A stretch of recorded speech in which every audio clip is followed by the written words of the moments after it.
Holding You Under the Starlight. Written by Azulaswife and read for you by Eleanor Elizabeth. Summary. Wanda, Natasha, Sam and Steve are on the run after Civil War. They stop in a motel in Paris, and Nat and Wanda step outside and cuddle under the stars. Steve pulled her up and took the shock collar off her. Natasha was with Sam. The ride back to the compound was a blur. A mix of worried looks and cautious "it's going to be okays. Natasha, Sam, Steve and her had been on the move for a week now, stopping in motels here and there, but mostly sleeping in the dying Ford Focus they would keep for the rest of the month. They were in Paris, staying there for a few nights before going to Germany to lay low for a while. Sam managed to find a half-run-down motel on the less touristy side of the city, one that was bound not to ask questions if they paid them enough. The room was small, and not clean at all, and the bed had stains they'd rather not question, but it would do. It was Steve's turn to take the floor, Sam on the sofa, and Nat and Wanda on the bed. They'd agreed that they wouldn't be alone after the raft. She still wouldn't talk, and had to be forced into eating, which consisted of dodgy takeaways in areas that they wouldn't be recognised. Wanda was curled up on the bed, the boys asleep, and a half-empty container of cold Chinese food sat next to her. The door creaked open and shut the same, a gust of icy wind with it. Bags were put down on the counter, and footsteps neared close to the witch. She took her head out of her knees, her breath quickening, and scarlet tendrils flowing from her fingertips. "Hey, it's okay, it's me, Natasha." Wanda relaxed. The glowing faded away, and her back untensed.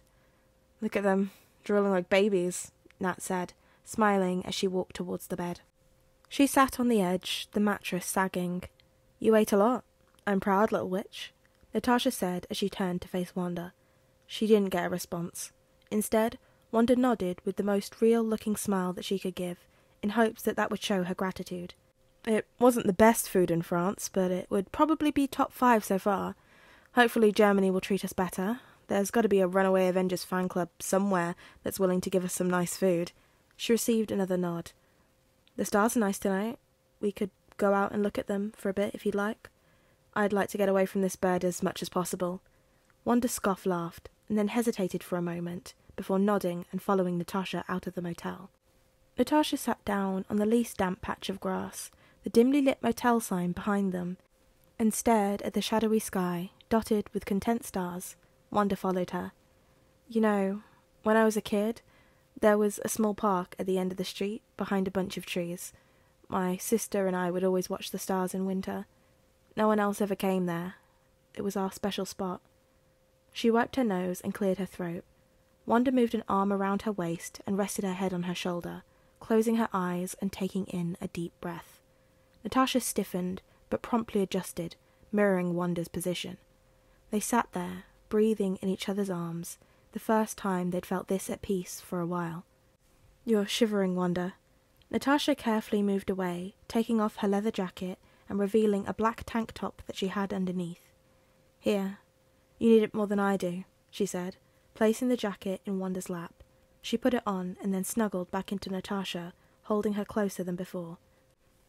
"Thank you, Natasha," Wanda said, her voice croaky, glazed with a thick Sokovian accent, "for everything." Natasha's eyes widened and teared up. She sniffed and embraced her. She held her hand to Wanda's silky hair. "Thank you too." She pressed a kiss to the top of her head and continued to stroke her back.